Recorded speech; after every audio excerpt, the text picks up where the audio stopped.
اور اپنی اصلاح اور اللہ کا قرب. سو اس کا ہی جو راستہ بنتا ہے وہی دعا ہے آج الحمدللہ ہم سیکھیں گے.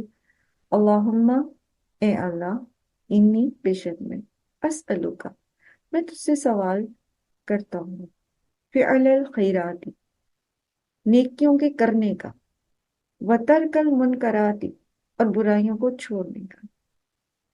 یہاں فعل البر نہیں کہا گیا اور نہ ہی ترک الاثم کہا گیا ہے. خیر ہر نیکی ہوتی، ہر ہر بھلی چیز، ہر چیز، معروف، بر اور حسنہ، ان ساروں کو کلیکٹیولی خیر کہتے ہیں. سو فعل الخیراتی، اللہ تعالیٰ میں آپ سے ہر قسم کی بھلائی کے کرنے کی توفیق مانگتی ہوں، خواہ وہ زبان سے ہے، خواہ وہ ہاتھوں سے ہے، خواہ وہ مال کے ذریعے ہے، علم کے ذریعے ہے، کسی بھی طرح سے ہے. میں آپ سے ہر طرح کی خیر کے کام کرنے کی توفیق مانگتی ہوں. وترک المنکراتی، اور منکر کہتے ہیں ہر ناپسندیدہ چیز جو معروف کا الٹ ہوتا ہے، یعنی برائی. مائنیوٹ سے مائنیوٹ، چھوٹی سے چھوٹی جو چیز بری سمجھی جاتی ہے سوسائٹی میں، وہ منکر ہوتا ہے. مطلب ہر طرح کی برائی، گناہ چھوٹے بڑے نہیں، برائی، برائیاں. انسان پہلے برائیاں کرتا ہے تو گناہوں میں جاتے ہیں. تو برائی بھی نہیں، کوئی چھوٹی سی برائی بھی نہیں، نہ اخلاقی، نہ مالی، نہ کسی اور طریقے سے. وترک المنکراتی، اور میں آپ سے توفیق مانگتی ہوں کہ میں ساری برائیاں چھوڑ دوں. وحب المساکینی، اور مساکین کی محبت. وہ اپنے مائنڈ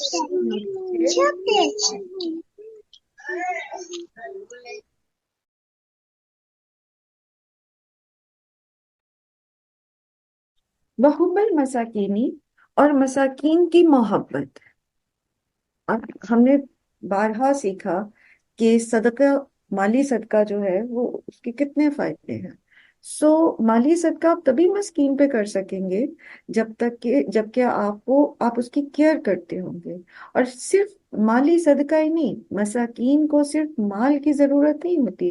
بعض اوقات وہ جس قسم کی مشکلات میں ہوتے ہیں، مالی مشکلات میں، تو ان کے پاس علم کی بھی کمی ہوتی ہے، تربیت کی بھی کمی ہوتی ہے.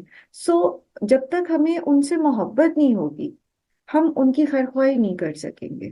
اور جب تک ہم خیر خواہی نہ کریں کسی کی، ہم مومن ہو نہیں سکتے، کیونکہ الدین النصیحہ. وہ انتغفر علی، اور یہ کہ آپ مجھے بخش دیجئے، وترحمنی، اور آپ مجھ پر رحم کیجئے، وَإِذَا، اور جب اردتا، آپ ارادہ کریں، فتنتن، کسی فتنے کا، فی قوم، میری قوم میں، یعنی جیسے بڑے بڑے فتنے ہیں نا، اور خاص طور پہ یہاں پر اللہ کے عذاب کا ذکر ہے. کسی قسم کا جو اللہ کا عذاب ہے، دشمن کا جو ہے وہ غلبہ ہے، کوئی ایسی مشکل ہے کہ زندگی انسان کی ایمان کو کی پروٹیکشن مشکل ہو جائے، اس کا ایمان محفوظ نہ رہے. تو وَإِذَا أَرَدْتَ فِتْنَةً فِي قَوْمٍ، اور جب آپ کسی قوم میں فتنے کا ارادہ کریں، توفنی، تو مجھے فوت کر دیجئے، غیر مفتون، بغیر فتنے میں مبتلا کیے. یعنی آپ کی جو مختلف قسم کے اللہ کی غضب کی شکار ہوتی ہیں قومیں، اور اللہ کی طرف سے عذاب آتا ہے یا مشکلات آتی ہیں، تو میری ایسی کنڈیشن نہ ہو کہ میں اس چیز کے لیے سزاوار ٹھہروں. یعنی میرے اوپر آپ کا عذاب نہ آئے، میں اتنا برا نہ ہو جاؤں کہ میں آپ کے عذاب کا سزاوار بنوں. تو توفنی غیر مفتون، اللہ تعالیٰ مجھے فتنوں میں مبتلا کیے بغیر ہی اٹھا لیجیے. ایسی کوئی آزمائش میرے اوپر نہ آئے جس سے میرے ایمان کو خطرہ لاحق ہو جائے، یا جس میں ثابت قدم نہ رہ سکوں. وَأَسْأَلُكَ، اور میں آپ سے سوال کرتا ہوں، حُبَّكَ، آپ کی محبت کا، وَحُبَّ مَن يُحِبُّكَ، اور محبت اس کی جو آپ سے محبت کرتا ہے. وَحُبَّ، اور محبت، عمل، ہر اس عمل کی، یقربنی، جو مجھے قریب کر دے، الی حبک، آپ کی محبت کے. ٹھیک ہے. سو ہم ان کاموں کی محبت بھی مانگتے ہیں اللہ تعالیٰ سے جس سے ہمارے دل میں اللہ کی محبت بڑھے. ہم اللہ سے یہ دعا کرتے ہیں کہ اللہ تعالیٰ ہمارے دلوں میں اپنی محبت ڈال دے اور ان لوگوں کی محبت ہمارے دلوں میں ڈال دے جو آپ سے محبت کرتے ہیں، کیونکہ ایسے لوگوں ہی کی صحبت جو ہے اس میں انسان اللہ سے قریب رہتا ہے. جن لوگوں کو اللہ کی پرواہ نہیں ہوتی، جن لوگوں کے دلوں میں اللہ کی محبت نہیں ہوتی، اللہ کے دین کی محبت نہیں ہوتی، ان کی مجالس اور ان کی دوستیاں ہمیں اللہ سے دور کرنے کا سبب بن جاتی ہیں. یہ بہت جامع دعا ہے اور اس کے اندر دنیا اور آخرت کی سمجھ لیجیے کہ خیر جو ہے وہ مانگ لی گئی ہے.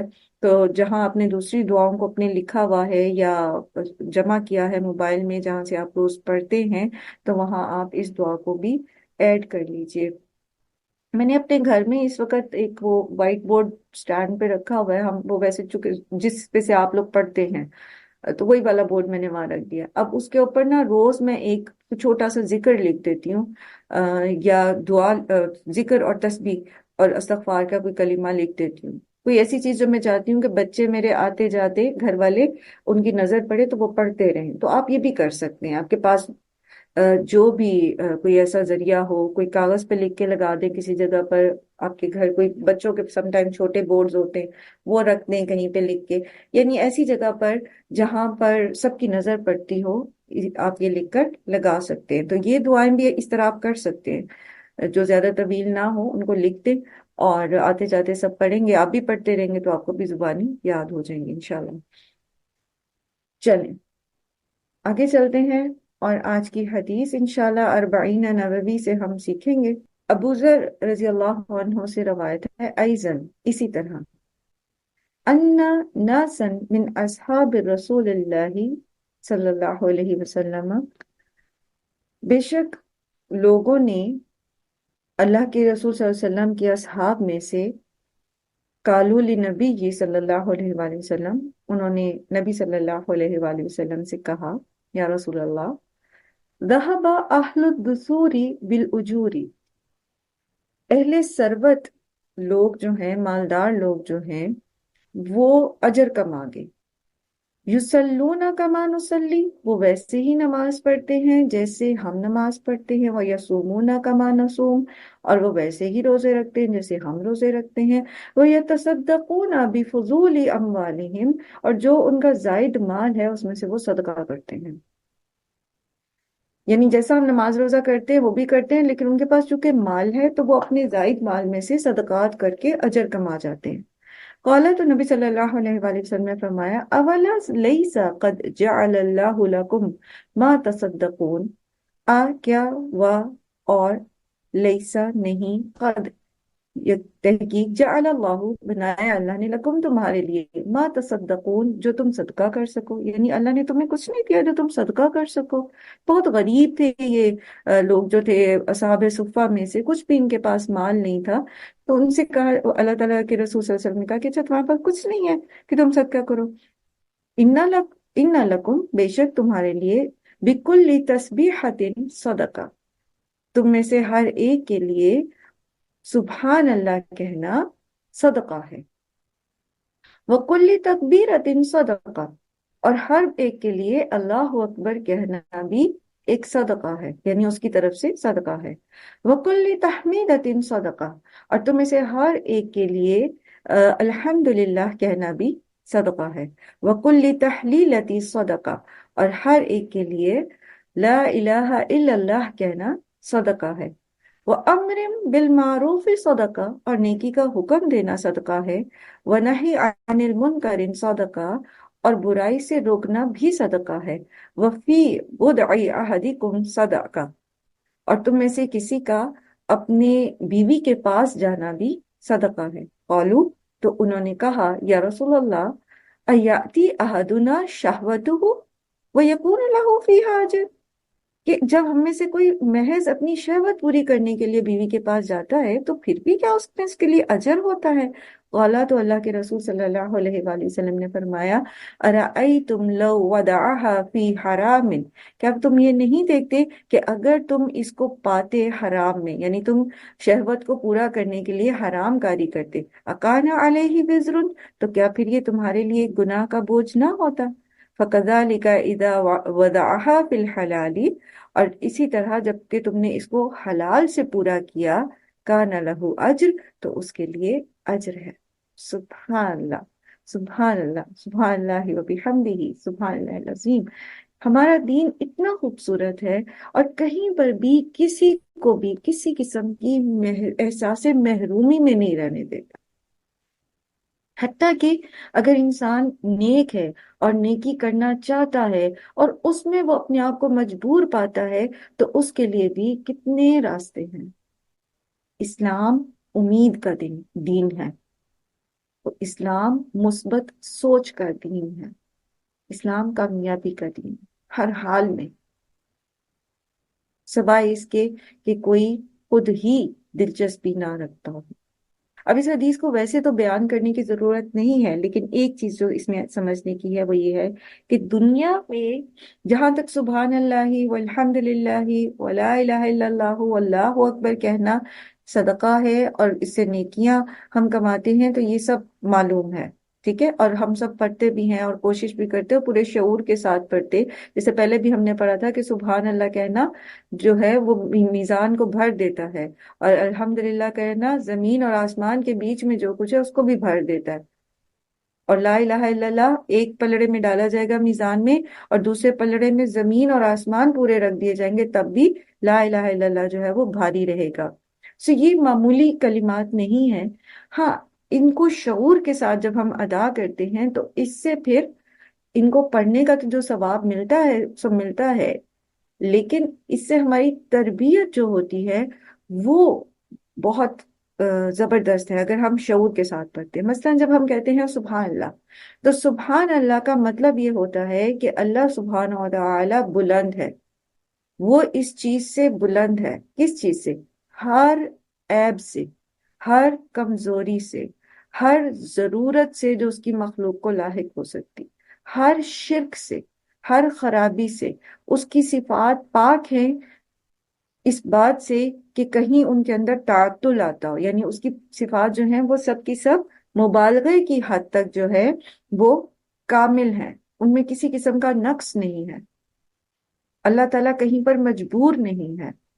تو پھر انسان کا پورا توکل اور اللہ پر ہو جاتا ہے، اور وہ پوری کی پوری جو اس کا جو ایمان ہے وہ درست ہو جاتا ہے، وہ ہر طرح کے شرک سے جو ہے اللہ تعالیٰ کو پاک قرار دیتا ہے۔ تو سبحان اللہ پورے شعور سے کہیں، اور ابھی کہیں، یہ ساری بات جو میں نے ذہن میں جو بھی دہرائی ہے اس کو ذہن میں رکھیں اور کہیں سبحان اللہ۔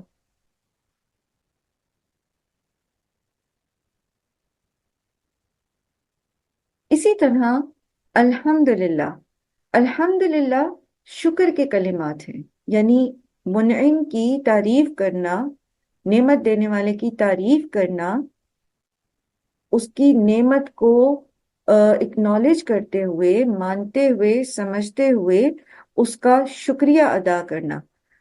سو جب انسان یہ جان جاتا ہے کہ جو کچھ اس کے پاس ہے وہ اللہ نے اس کو دیا ہے، اور اس کی شکر گزاری کا حق یہ ہے کہ میں اس سب کو اللہ کی راہ میں لگاؤں، تو پھر اس طرح ایمان کا جو دوسرا حصہ ہے یعنی عمل وہ پورا ہو جاتا ہے۔ انسان اپنی پوری کی پوری سبمیشن جو ہے وہ اپنی دل کی رضا کے ساتھ اللہ کے سامنے کر دیتا ہے۔ اور پھر جب ہم کہتے ہیں اللہ اکبر، اللہ اکبر کا مطلب یہ ہے کہ اللہ تعالیٰ اپنی شان میں، اپنی ذات میں، اپنی صفات میں سب سے بڑے، تو جو سب سے بڑا ہوتا ہے اس کا کوئی مقابلہ نہیں کر سکتا، اس کی کوئی برابری نہیں کر سکتا۔ سب سے بڑے ہونے کا مطلب یہ ہے کہ اس کا کسی کے ساتھ کمپیریزن ہو ہی نہیں سکتا، ٹھیک ہے۔ اور اسی طرح، اور اس کے ساتھ ساتھ پھر اس میں اللہ سبحانہ و تعالیٰ کے علو کی بھی بات آ جاتی ہے کہ یہ زمین اور آسمان اور اس کے جیسے 7 آسمان اور پھر اس کے اوپر اللہ سبحانہ و تعالیٰ کا عرش، اور عرش کے اوپر اللہ تعالیٰ مستوی ہیں، کیفیت ہم نہیں جانتے، ہم اس کے بارے میں مثال نہیں دے سکتے، ہم اس کو بیان نہیں کر سکتے، کیونکہ یہ متشابہ میں سے ہے۔ اور راسخون فی العلم جو ہیں وہ متشابہ پر بھی ویسے ہی ایمان لے کر آتے ہیں جیسے وہ محکم پر ایمان لاتے ہیں۔ اور جب ہم کہتے ہیں لا الہ الا اللہ، تو اس کا مطلب تو پھر یہ ہو جاتا ہے نا کہ ان سب باتوں کے ساتھ اللہ تعالیٰ میں نے مان لیا کہ آپ کے علاوہ کوئی عبادت کے لائق ہو نہیں سکتا، اور آپ کی عبادت کا حق یہ ہے کہ میں پورے کا پورا دین میں داخل ہو جاؤں۔ اسی لیے یہ سب صدقہ ہیں، ٹھیک ہے؟ یہ سب یہ چیزیں جو ہیں یہ صدقے کے وہ تمام جو ہے جو اس کی فوائد ہیں، جو اس کی فضیلتیں ہیں، یہ اپنے اندر رکھتے ہیں۔ پھر اسی طرح پانچواں پلر، چھٹا پلر دین کا، اسلام کی عمارت کا، امر بالمعروف و نہی عن المنکر، یہ بھی صدقہ۔ اور پھر ایک اور چیز، اور وہ ہے خالص دنیاوی امور، شوہر کا بیوی کے پاس جانا، اس کا اس کے ساتھ تعلق قائم کرنا، ایک خالص دنیاوی امور ہے، انسان کی اپنی سرشت میں یہ چیزیں جو ہیں یہ رکھی گئی ہیں، لیکن یہ بھی صدقہ ہو جاتا ہے جب وہ حلال کے دائرے میں رہتا ہے۔ اسی طرح مال کمانا، حلال رزق حلال کمانا عین عبادت ہے،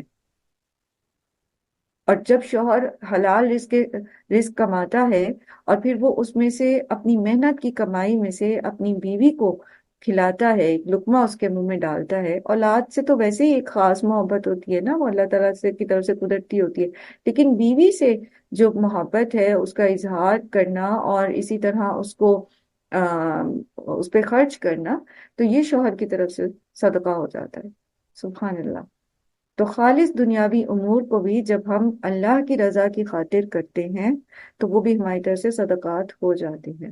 جیسے آپ صلی اللہ علیہ وآلہ وسلم نے فرمایا نا کہ انسان کے جسم میں 360 جوڑ ہوتے ہیں، تو ہر جوڑ کے اوپر صدقہ واجب ہے روز۔ تو اب روز ہم مالی صدقہ تو نہیں کر سکتے، وہ بھی 360 گن کے، تو جہاں چاشت کے نوافل اس کی کفایت کرتے ہیں، وہیں پر یہ اللہ کا ذکر کرنا اور اپنی زندگی کو اللہ کی فرما برداری میں گزارنا، یہ سب کے سب ہماری طرف سے صدقات بنتے چلے جاتے ہیں، اور پھر انسان قیامت کے دن اپنے ان کیے ہوئے صدقات کا اجر جب دیکھے گا تو خوش ہو جائے گا۔ اور یہی صدقات جو ہیں یہ بھی، اور پھر مالی تو ہے ہی، وہ تو ہم جانتے ہی ہیں نا، تو یہ بھی جو صدقات ہیں، ان سب کو جب ان کا اجر دیکھے گا، یہ قیامت کے دن اس کے اوپر سایہ کریں گے۔